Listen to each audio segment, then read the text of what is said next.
Վրաստանի վարչապետ Իրակլի Կոբախիձեն Եվրախորհրդարանի կողմից ընդունված հակավրացական բանաձևերը անվանել է անհետաքրքիր, իսկ կառույցում ստեղծված իրավիճակը ողբերգական։ Եվրոպական խորհրդարանի բանաձևերը բացարձակապես անհետաքրքիր են, եթե ինչ-որ բան նման է խորհրդային ինստիտուտի, ապա ցավոք դա Եվրախորհրդարանն է, որը ոչնչով չի տարբերվում ԽՍՀՄ Գերագույն խորհրդից։ Ես հիշում եմ նրանց պաթոսը 80-ականներին, քննարկումների բովանդակությունը, անարդարության աստիճանը։ Ցավոք այսօրվա Եվրոպական խորհրդարանը ոչնչով չի տարբերվում այս ամենից։ Հուսով եմ, որ վերականգնման եւ փոփոխությունների գործընթացը առաջին հերթին կանրադառնա Եվրոպական խորհրդարանի վրա։ Սա շատ տխուր եւ մտահոգիչ է, այն իրավիճակը, որը մենք տեսնում ենք Եվրոպական խորհրդարանում, ողբերգական է, լրագրողներին ասել է վարչապետը։ Եվրոպական խորհրդարանը բազմիցս մտահոգություն է հայտնել վրացական երազանքի գլխավորած կառավարության գործողությունների վերաբերյալ ընդունելով մի շարք բանաձևեր, որոնցում քննադատվում է երկրի շեղումը ժողովրդավարական նորմերից եւ եվրոպական ուղուց։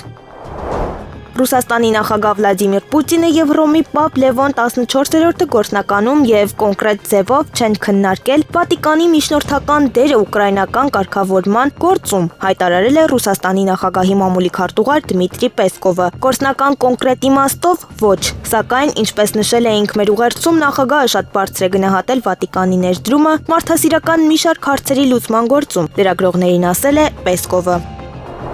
Լեհաստանի նախագահ ընտրված իրավունք եւ արդարադատություն ընդդիմադիր կուսակցության ներկայացուցիչ Կարոլ Նավրոտսկին մինչեւ օգոստոսի 6-ին կայանալիք երթնակալությունը կպահպանվի պետական պահպանության ծառայության կողմից այս մասին ռադիոզեթին տված հարցազրույցում հայտարարել է ներքին գործերի եւ վարչակազմի նախարար Տոմաշ Սիեմոնյակը։ Մենք առաջարկել ենք, որ SSG-ն արդեն իսկ սկսի պաշտպանել ընտրված նախագահին։ Կարծում եմ, սա բնական է, ասել է նա, հավելելով, որ հարցը կլուծվի առաջիկա օրերին։ Սիեմոնյակը մանրամասնել է, որ մայիսի 18-ին կայացած ընտրությունների առաջին փուլից հետո SSG-ն իր ծառայություններն է առաջարկել երկու հաղթողներին Վարշավայի քաղաքապետ Ռաֆալ Տրզասկովսկուն եւ Նավրոտսկին։ Միաժամանակ ներքին գործերի նախարարության ղեկավարը մերժել այն հնարավորությունը, որ Նավրոտսկին նախագահի պաշտոնը ստանձնելուց առաջ պահպանվի մասնավոր ընկերության կողմից։ Ես դա չեմ կարող պատկերացնել, ասել է նա։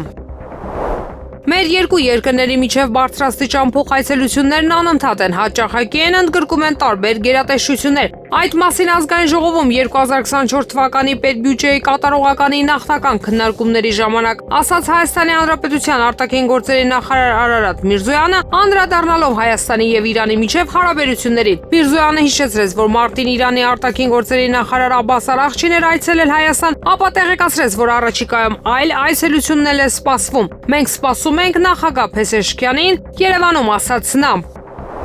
Չինաստանի նախագահ Սի Ցզինփինը Ռուսաստանի եւ Բելարուսի նախագահներ Վլադիմիր Պուտինին եւ Ալեքսանդր Լուկաշենկոին հրավիրել է երկրորդ համաշխարհային պատերազմի ավարտի 80-ամյակի նվիրված շքերթին, որը տեղի կունենա սեպտեմբերի 3-ին, այս մասին հայտնում է Bloomberg-ը։ Չինաստանի նախագահ Սի Ցզինփինը հայտարարել է, որ սեպտեմբերի 3-ին Չինաստանը երկրորդ համաշխարհային պատերազմի ավարտի 80-ամյակի կապակցությամբ զորահանդես կանցկացնի, որին ինչպես սպասվում է ներկա կլինի նրա ռուս գործընկեր Վլադիմիր Պուտինը, հայտնում է պարբերականը։ Սեպտեմբերի 3-ին մենք հանդիսավոր կերպով կնշենք համաշխարհային հակաֆաշիստական պատերազմի հաղթանակը եւ շքերթ կանցկացնենք, ասել է նա։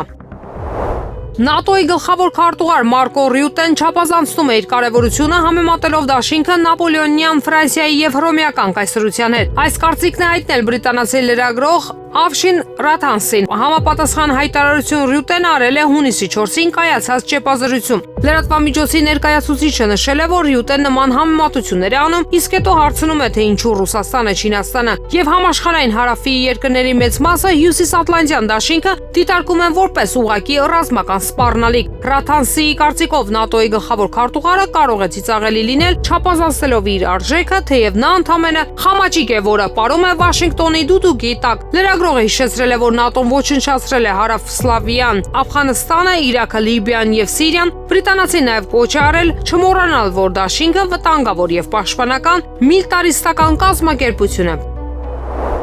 Ուկրաինան կորցրել է Ռուսաստանի հետ խաղաղության հնարավորությունը 2022 թվականի Ստամբուլում կայացած բանակցությունների ընթացքում։ Այս մասին հայտարարել է կանադացի լրագրող Արոն Մատեն։ Ռուսաստանն Ուկրաինայի հետ բանակցություններ է վարել 3 տարի առաջ։ Նրանք ունեին միանգամայն իրական փոխզիջում, որը սաբոտաժի ենթարկեցին ԱՄՆ-ն ու Մեծ Բրիտանիան, գրել է նա։ Նրա խոսքով ԱՄՆ նախկին նախագահ Ջո Բայդենի թիմը հնարավորություն է տեսել Ուկրաինային օգտագործել Ռուսաստանը արյունակամ անելու կամ նույնիսկ ոչնչացնելու համար, ինչի պատճառով էլ բանակցությունները խափանվել են։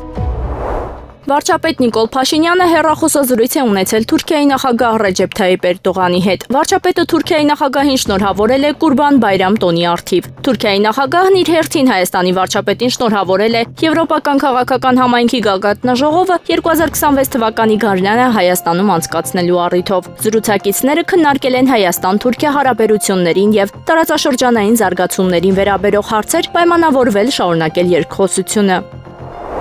Հայաստանը չի վճարել ՀԱՊԿ անդամակցության վճարը 2024 թվականին կազմակերպությանը իր մասնակցության սառեցման պատճառով։ Այս մասին խորհրդարանում հայտարարել է Հայաստանի Հանրապետության արտաքին գործերի նախարար Արարատ Միրզոյանը։ Անդրադառնալով ՀՀ-ԵՄ հարաբերություններին Միրզոյանը նշել է, որ Հայաստանը չի ներկայացրել դիմում անդամակցելու Եվրամիությանը։ Ֆորմալ դիմում այդ կազմակերպությանը չի եղել, ասել է Միրզոյանը։ Ըստ նրա, Հայաստանի եւ Եվրամիության հիմնական հարցերից մեկը մնում է վիզաների ազատականացման հարցը, որի շուրջ ընթանում են բանակցություններ։ Խոսելով Հայաստան-Ադրբեջան հարաբերությունների կարգավորման մասին, Միրզոյանը եւս մեկ անգամ ընդգծել է, որ պատրաստ են ստորագրել խաղաղության պայմանագիրը, քանի որ տեքստի շուրջ բանակցությունները Ադրբեջանի եւ ՀՀ-ի միջև ավարտված են։ Ունենք շատ նշանակալի եւ իսկապես մի աննախադեպ ձեռք բերում, ունենք փաստաթուղթ, որի տեքստը համաձայնեցված է եւ Ադրբեջանն եւ Հայաստանը հայտարարել են, որ խաղաղության պայմանագրի պայմանական անունը հիշում եք իրականում անվանում փաստաթղթի մի քիչ երկար է։ Ուրեմն տեքստի շուրջ բանակցությունները ավարտված են եւ կա երկու կողմի համար ընդունելի համաձայնեցված տեքստ։ Հայաստանը հայտարարեց եւ այսօր էլ հայտարարում է, վերահաստատում է, որ մենք պատրաստ ենք րոպե առաջ սկսել խորհրդատվություններ որոշելու ստորագրման օրը, տեղը։ Ադրբեջանը իր դիրքորոշումն է հայտարարում, կան որոշակի նախապայմաններ, այդ մասին բազմիցս խոսվել է։ Առաջ քաշվող թեմաներից մեկը որպես օրակարգ Մինսկի խումբը եւ նրան վերաբերող ուրեմն կառույցների լուծարման գործընթացը ընդհանրապես որպես օրակարգ մեզ համար հասկանալի եւ ընդունելի է, իսկապես երբ որ կլինի ինստիտուցիոնալիզացված խաղաղություն, իսկ ես այս տերմինի տակ նկատի ունեմ ստորագրված, հաստատող խաղաղության հաստատման եւ ըստ էության թղթի վրա նաեւ կոնֆլիկտը կավարտվի, տրամաբանորեն հարկ չլինի ունենալ այս կոնֆլիկտին վերաբերող որևէ կառույց միջազգային հարթակներում։ Ազգային ժողովի նախագահ Ալեն Սիմոնյանը չի կարծում, թե Նիկոլ Փաշինյանը հայհոյանք պարունակող հրապարակումներ է արել եկեղեցու եւ հոգեվորականների վերաբերյալ։ Նա նշել է, որ համակարծիք է վարչապետի հետ եւ կարող է կրկնել նրա ասացները։ Կաթողիկոսը, Արշակ Սրբազանը, չգիտեմ, այն մյուս Սրբազանը, իրանք եկեղեցին չեն, իրանք խաբել են, որ իրանք եկեղեցին են։ Իրանք հավատացյալների եւ Աստծո ծառաներն են։ Տեսել եք, որ օրինակ Հռոմի Պապը մարդկանց ոտերն է պատճում։ Լսել եք օրինակ Հռոմի Պապի Տիտղոսի մեջ մի րոպե, այդ արարողությունը արվում է բոլոր տեղում։ Տիտղոսը ոնց է, ռաբով Բոժի, Աստծո ծառաների ծառան։ Իրանք մոռացել են, որ իրանք ծառա են։ Իրանք մտածում են, որ իրանք գողական են, հարց լուծող, քավոր են եւ բիզնեսմեն են շատ Սրբազան կա զենքով էր ման գալիս միջև այս վերջերս, չգիտեք իրա մասին։ Մի հատ էլ լավ ավտո ուներ, էլի ասեմ։ Կոսովո-Հայաստան խաղի մրցավարական կազմը հայտնի է։ Կոսովո-Հայաստան ընկերական հանդիպումը կսպասարկի ալբանական մրցավարական անձնակազմը, այս մասին տեղեկացրել է Հայաստանի ֆուտբոլի ֆեդերացիայի պաշտոնական կայքը։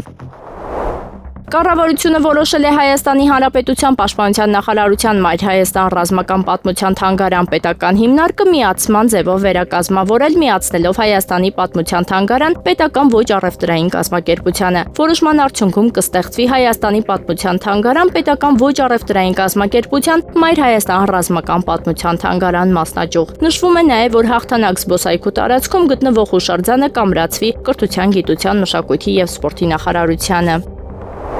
Ուկրաինական զինված ուժերի հաջորդ հարձակումները ռուսական օդանավակայանների վրա պահանջում են պատերազմի մարտավարության վերանայում։ Այս մասին գրում է բրիտանական The Economist հրատարակությունը։ Ուկրաինական հարվածները ցույց են տվել ինքնագոհության վտանգը։ Բրիտանական բանակը պետք է սովորի գործել վառելիքի, զինամթերքի եւ պահեստամասերից ցրված պաշարներով։ Նշում է հրատարակությունը։ Փորձագետներն ընդգծում են, որ ներկայիս ֆինանսավորումը բավարար չէ բրիտանական զորքերը վերազինելու համար, հաշվի առնելով նոր մարտահրավերները։